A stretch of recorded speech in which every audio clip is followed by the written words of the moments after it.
Hi నమస్తే. I'm Gandhireddy VVM. Jallianwala వాలాబాగ్ part 2 చెప్పబోయే ముందుగా ఇంతవరకు మన ఛానల్ను సబ్స్క్రైబ్ చేసుకోకపోతే సబ్స్క్రైబ్ చేసుకోండి. విభిన్న రకాల అంశాలతో మన ఛానల్ ఉంటుంది.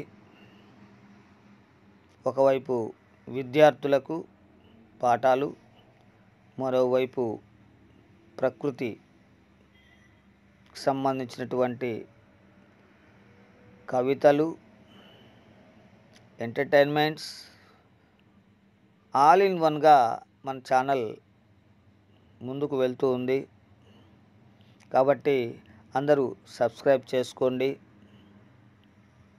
రాబోయే రోజుల్లో న్యూస్ కూడా చెప్పాలని అనుకుంటున్నాను. సరే, పాఠ్యాంశాల్లోకి వెళ్తే,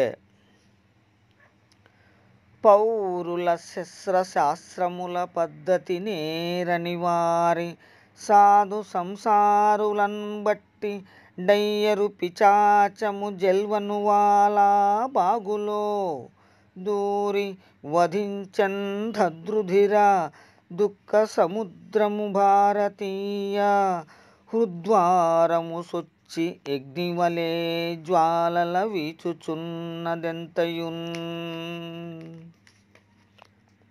ఈ పద్యానికి భావం ఏమిటంటే, ఆయుధాలను ప్రయోగించడం తెలియని ప్రజలు జలియన్ వాలాబాగ్లో వేడుకకు సమావేశమయ్యారు. ఇదే అదనుగా భావించి బ్రిటిష్ అధికారి డయ్యర్ అనే ఆంగ్ల పిశాచం అందులోకి ప్రవేశించాడు. అక్కడున్నటువంటి ప్రజలందరూ సాధు స్వభావం కలిగినటువంటి అమాయకులు. డయ్యర్ తన సైనికులచే కాల్చి చంపించాడు. ఆ రక్తంతో ఉప్పొంగిన దుఃఖ సముద్రం భారతీయ హృదయ ద్వారాల్లోకి ప్రవేశించింది. అది అక్కడి వారి హృదయాంతరాల్లో అగ్నివలే మంటల్ని రేపుతూ ఉంది.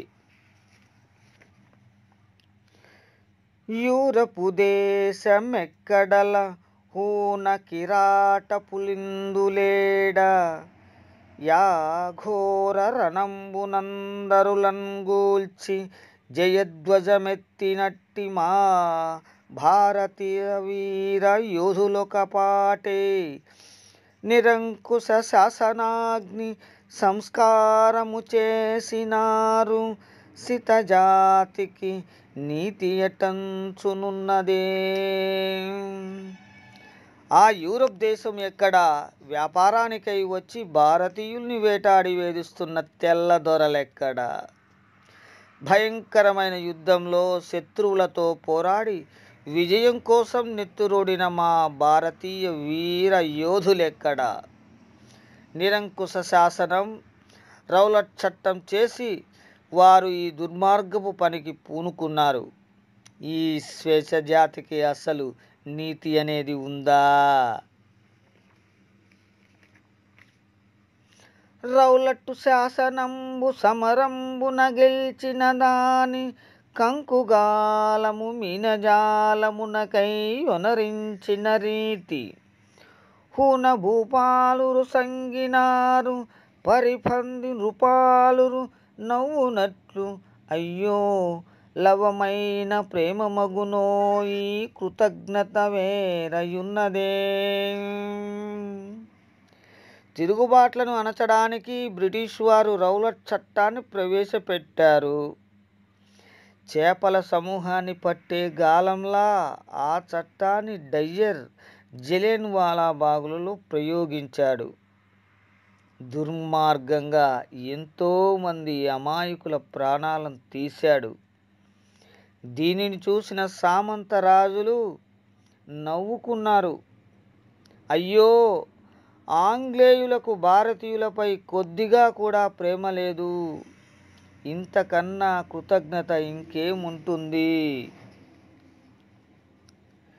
యూరపు దేశ మట్టిటుల నూగగ శౌర్య పరాక్రమములన్ భారత వీర కోటి రణ పాండితి వైరులన్ జీల్చి రక్తసిక్తారుణమూర్తులై నిజజయధ్వజంబుల్ నెలకొల్పినప్పుడీ దారుణమెచ్చెన్ దద్రుధిర ధారలు బోరునన్ బొల్లి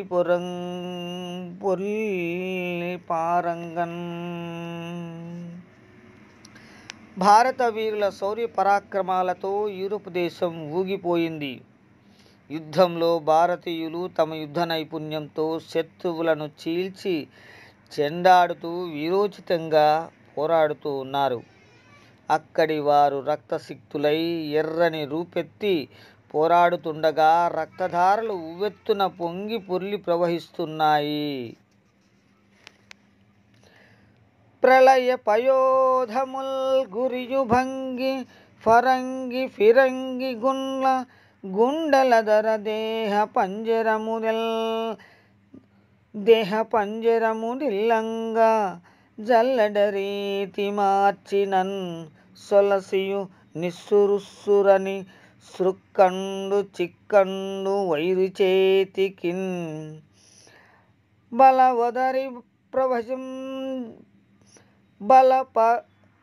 బలవధరి ప్రభంజనుండు భారతీయ వీరుడు మాటలేటికిన్. భారత వీరుల శౌర్య పరాక్రమాలతో యూరోప్ దేశం ఊగిపోయింది. ప్రళయకాలంలో గర్జించి వర్షించే మేఘాల్లా ఆంగ్లేయులు భారతీయ సమూహంపై తుపాకీ గుండ్ల వాన కురిపిస్తున్నారు. శ్వేతజాతి వాడి ఫిరంగి గుండ్ల శబ్దాలకు అక్కడి వారి గుండెలదిరిపోతున్నాయి.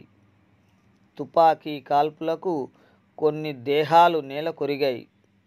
ఇంతటి ఘోర యుద్ధంలో కూడా భారతీయుడు ఎక్కడా అలసిపోలేదు. శత్రువుల చేతికి చిక్కినా దాసోహమనలేదు. శత్రువులపై భారతీయుడు విజృంభించాడు. అట్టి భారత వీరుని పరాక్రమం గురించి ఏమని చెప్పగలం? ఆహారంబున కంగలార్పండు రణ వ్యాపార పారాయణుండై హర్షక్షమమూరీతి వైరి గజ కుంభానీకముల్ జీల్చి సందేహం బంధక యాత్మారక్త ములికించెన్ భారతీ సైనికుందాహ ఆంగ్ల కిరీట రక్షణ సముద్యభక్తి సంయుక్తుండై. ఇక్కడ భారతీయుడు ఏ విధంగా ఉన్నాడో అనేది మనకు దీంట్లో చెప్పడం జరిగింది. ఆహా, భారతీయ సైనికుడు ఆంగ్ల కిరీటం రక్షణకై భక్తి శ్రద్ధలతో సాగాడు. ఎప్పుడూ ఆహారం కోసం దేహి అని ప్రార్థించలేదు. యుద్ధావేశంతో శత్రువులనే ఏనుగుల కుంభస్థలాలను సింహంలా చీల్చి పోరాటం సాగించాడు. శక్తి వంచన లేకుండా యుద్ధంలో తన రక్తాన్ని చిందించాడు.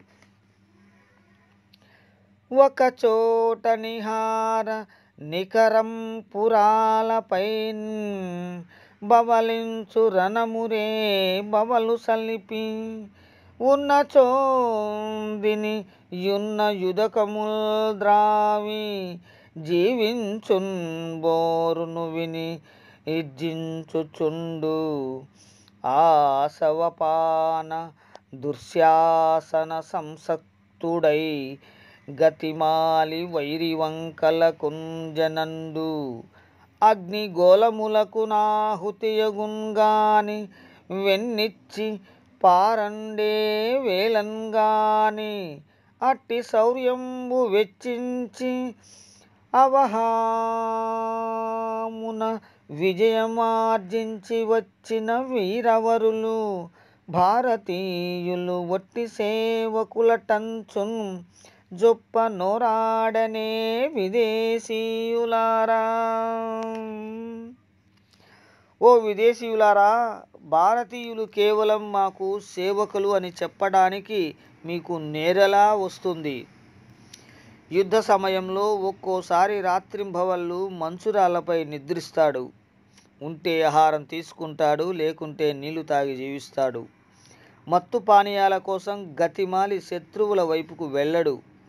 అవసరమైతే అగ్నిగోళాలకు ఆహుతై అవుతాడేమో కానీ యుద్ధంలో వెనుదిరిగి పారిపోడు.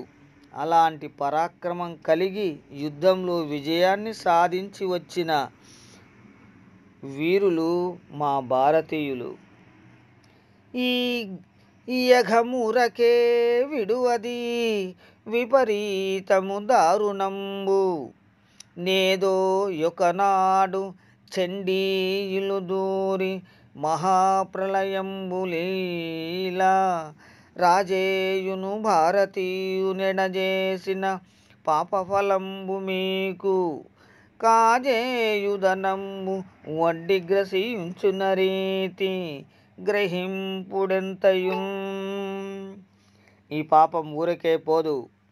ఇంతమంది భారతీయుల్ని పొట్టన పెట్టుకోవడం చాలా దారుణం. దోచుకున్న ధనాన్ని వడ్డీతో సహా మింగినట్లు భారతీయుల పట్ల మీరు చేసిన పాప ఫలితం అనుభవించక తప్పదు. ఏదో ఒకనాడు చండి అంటే కాళికాదేవి భారతీయుని ఇంట చేరి మహాప్రళయాన్ని సృష్టిస్తుంది. ఈ విషయాలను నువ్వు బాగా గుర్తుంచుకో.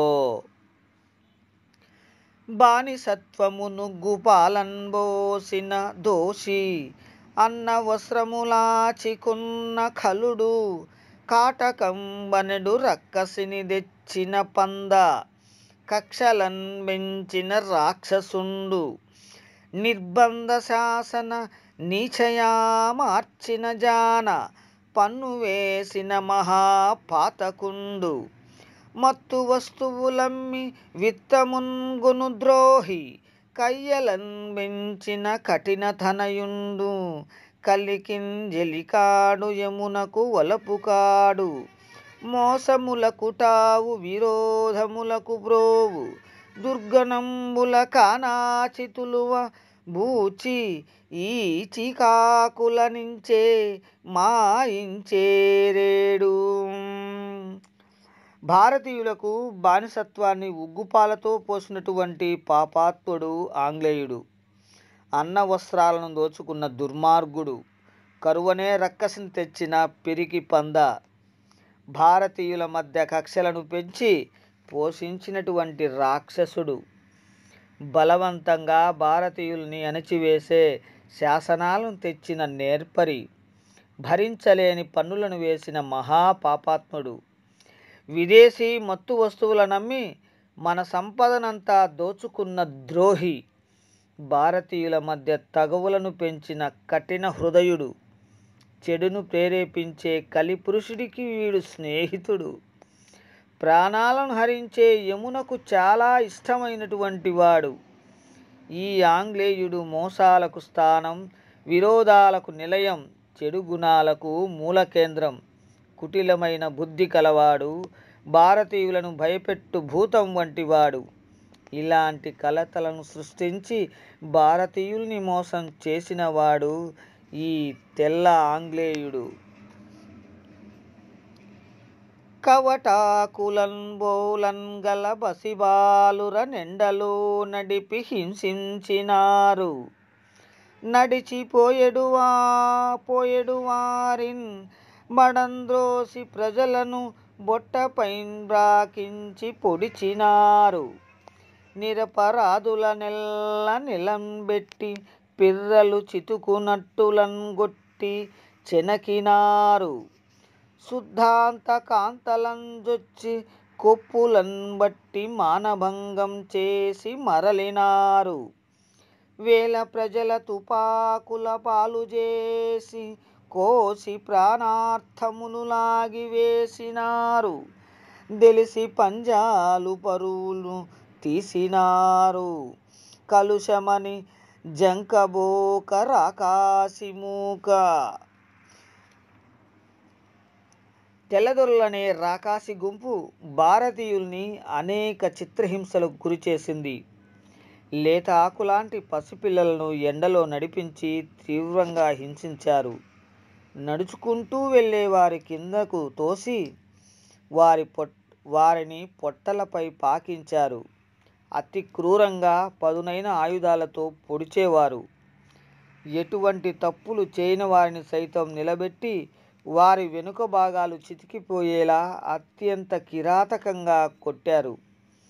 స్త్రీలు ఏకాంతంగా నివసించే అంతఃపురాలలోకి ప్రవేశించి వారు జుట్టి పట్టి ఈడ్చి వారి గౌరవానికి భంగం కలిగించి వెళ్ళేవారు.